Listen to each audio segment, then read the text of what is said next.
Eu escrevi este livro porque senti que a inclusão do grupo Espírito Santo era digna de registro, porque eu tenho, para mim, tenho essa convicção, que é um marco histórico pelo seu aparato e pelo que representa.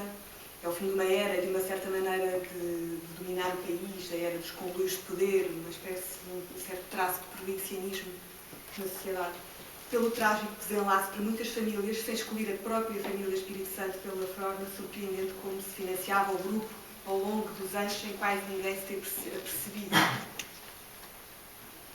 Não é um livro, não é um veredicto, eu procurei contar uma história com comentários, porque isto toca com imensas nuances, imensas características muito típicas portuguesas que existem de Portugal hoje, igual como era em Portugal no tempo do Bessa de Queiroz. E tentei fazer uma certa sátira, com algum sentido de humor, de algumas coisas, porque de certa maneira todas as tragédias se devem contar a rir. Penso eu que o humor é fundamental. O que é que toda a gente quer saber é como é que isto aconteceu. Eu acho que há duas circunstâncias que parecem proporcionar a inclusão do grupo e sem elas não teria sido possível. Uma é o facto de se tratar de um conglomerado de empresas sediado em várias geografias com jurisdições diferentes, que o Banco de Portugal considerou jurisdições opacas ou não colaborantes. A outra circunstância é o facto de os modelos de governance das empresas serem meras aparências, meros de proforma, com exceção dos que o João Duque é administrador. Os modelos de governance foram criados para definir formas de proteção contra a má gestão. Os administradores não executivos servem para fiscalizar os executivos, mas na prática a gestão é exclusiva dos administradores executivos, o que explica muito do que aconteceu. Estas duas circunstâncias permitiram que o Banco Espírito Santo fosse o pulmão, direto ou indiretamente, do financiamento das empresas do grupo, nomeadamente das holdings familiares, sem que soassem alarmes que se estava a construir um monstro de dívida nas raízes do banco. Há uma série de fatores que se conjugam para que nada se tenha feito a tempo. Desde logo há um fator psicológico. A reverência a Ricardo Salgado, dentro e fora da família, foi um terreno propício a uma hegemonia que se revelou pouco saudável para a gestão. As estruturas acionistas de bancos que escapam à supervisão são terrenos favoráveis à manipulação de contas. Tem-se visto isso várias vezes. Porque há a tentação de tirar as perdas do balanço e havendo sociedades que estão num limbo, numa espécie de limbo, é relativamente fácil pôr as perdas para essas sociedades que ninguém vai ver e deixar aquilo que se vê com a parte mais bonita das operações.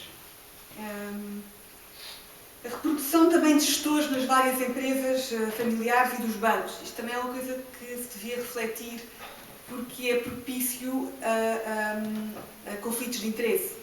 Isto tem-se verificado ao longo de vários casos, não só no caso do Banco Espírito Santo.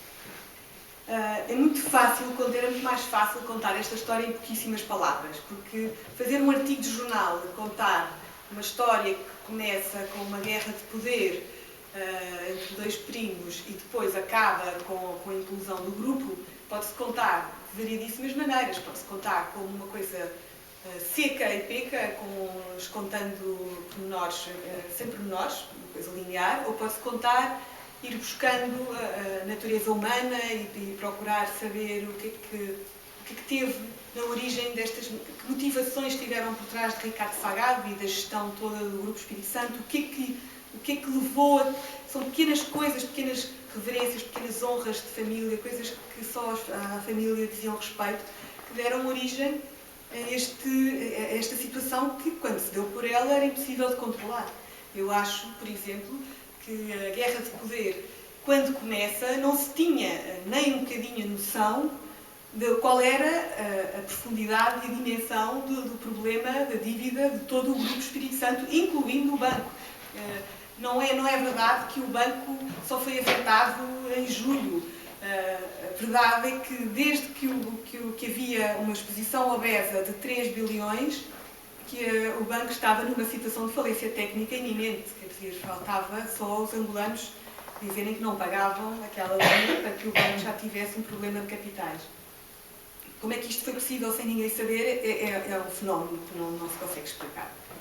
Mas agora tudo se pode dizer numa linha de pensamento que é a que eu defendo, que tudo o que o Ricardo Fagado fez ao longo da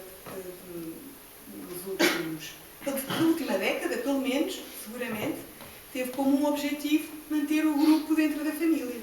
E hoje é relativamente fácil vermos, olhando para trás, que quase todas as estratégias de gestão, a manutenção da Portugal Telecom como uma empresa estratégica, ou a presença no Panamá, ou a presença em Angola, ou a presença em geografias, ou na Líbia, quase todas a estratégia do banco tinha por trás um desígnio secreto que era como financiar o grupo familiar para que o grupo continuasse a ser detido e controlado pela família. Isto foi a linha que orientou toda a gestão de Ricardo Fagado e dos administradores que estavam com ele e que eram aliados dele. Penso que haverá, com certeza, pessoas na família que estavam mais envolvidas e outras menos, mas, de qualquer maneira, o facto de terem delegado cegamente em Ricardo Fagado deixa-os numa situação relativamente complicada. Mas acho que é interessante debater, pensar ao longo dos anos, tudo o que foi feito, incluindo as alianças que foram estabelecidas em Angola, incluindo a venda da ESCOM, tudo o que era feito tinha como objetivo recapitalizar o grupo, que estava montado numa espiral de dívidas. Quando chegou aos clientes, foi de tal maneira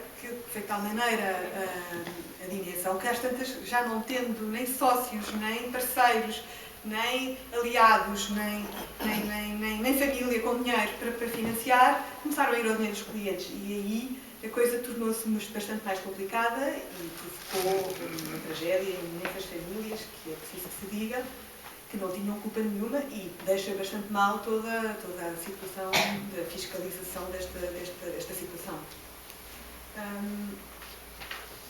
Eu não quero estar a alongar muito. O Banco de Portugal fez um trabalho, foi o Banco de Portugal que descobriu as dívidas, isso não há uma dúvida, porque fez a ETRIC, fez várias avaliações, a última, a ETRIC 2, descobriu que foi, eu defendo neste livro que o Carlos Costa teve uma paciência de chinês que andou a fazer passinhos e passinhos até conseguir, porque ele não supervisionava as holdings, teve que inventar uns clientes para ir investigar que não tinham, o pagamento da dívida dependia dos cash flows futuros.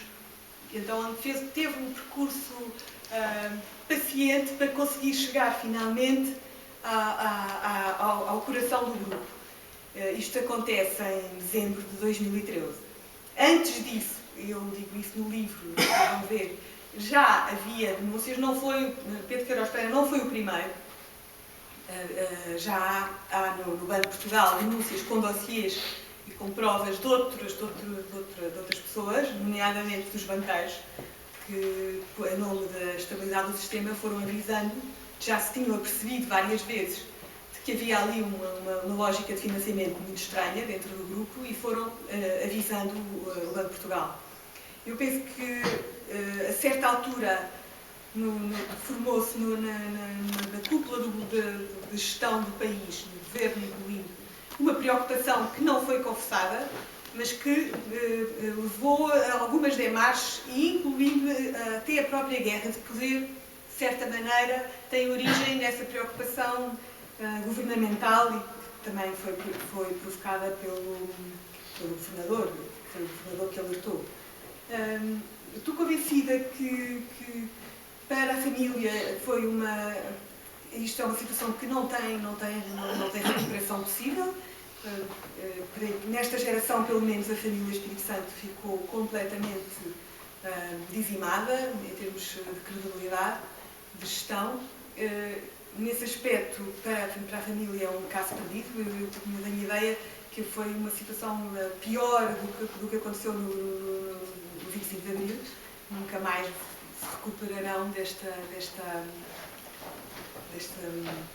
má fortuna.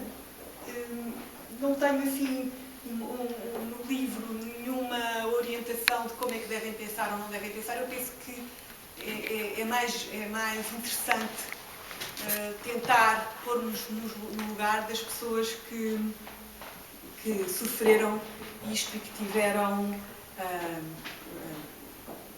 envolvidas ou que foram atingidas por alguma maneira. Pronto, espero que gostem. Não tenho assim uma ideia a defender. Penso que toda a gente sabe que isto foi uma tragédia para toda a gente. E pronto, espero que gostem.